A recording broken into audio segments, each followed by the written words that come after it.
జనవరి 13వ తారీఖు సామాన్య కాలంలో మొదటి సోమవారము.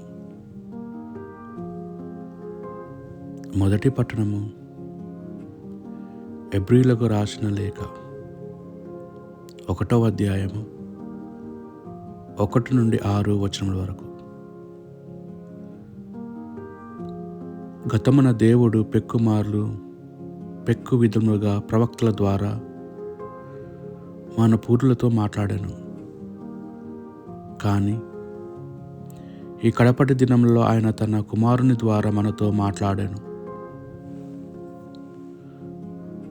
ఆయన ఆ కుమారుని సమస్తమునకు వారసునిగా నియమించెను. ఆ కుమారుని మూలంనే విశ్వాసము సృష్టించెను. ఆ కుమారుడు దేవుని మహిమ యొక్క తేజస్సుగాను అతని అచ్చముగా ప్రతిరూపముగాను ఉన్నాడు. శక్తిగల తన వాక్కుచే విశ్వాసముకు ఆధారభూతులుగా ఉన్నాడు. మానవులను పాపముల నుండి విముక్తి చేసిన వాడే పరలోకమున సర్వశక్తిమంతుడుగా దేవుని ప్రస్వమున ఆయన ఆసీనుడై ఉన్నాడు. ఆ కుమారుడు దేవదూతల కంటే ఎంత ఘనమైన నామమును పొందెనో వారికంటే అంత ఘనుడు. ఎట్లనా, నీవు నా కుమారుడవు, నేడు నేను నీ తండ్రినైతిని అని దేవుడు తన దూతల ఎవరితోనూ పలికి ఉండలేదు.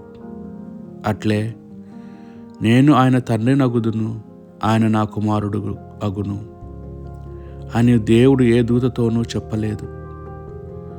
దేవుడు తన ప్రథమ పుత్రుని ఈ లోకమునకు పంపినప్పుడు దేవుని దూతలందరూ ఆయనను పూజింపవలనని ఆయనను చెప్పుచున్నారు. ఇది ప్రభువు వాక్కు. భక్తి కీర్తన. ఎల్లవేళలారా మీరు ప్రభునకు దండము పెట్టుడు. ప్రభు రాజు భూమిని ఆనందించునుగాక. మేఘమును తమస్సును ప్రభును చుట్టుముట్టి ఉండును. న్యాయ నిర్ణయము అతని సింహాసనకు పునాదులు. ఎల్లవేల్పులారా మీరు ప్రభువునకు దండము పెట్టుడు. ఆకాశము అతని న్యాయమును ప్రకటించును. సకల జాతులు అతని తేజస్సును దర్శించును.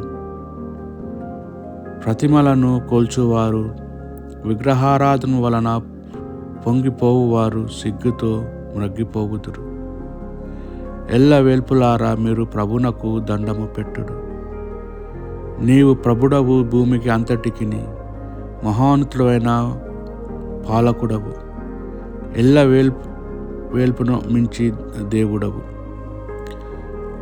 ఎల్లవేల్పులారా మీరు ప్రభువును దండము పెట్టుడు.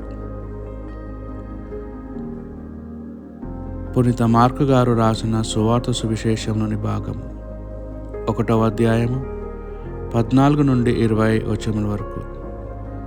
యోహాను చెరసాలలో బంధింపబడిన పిమ్మట యేసు గలిలయ సీమకు వచ్చి, కాలము సంపూర్ణమైనది, దేవుని రాజ్యమును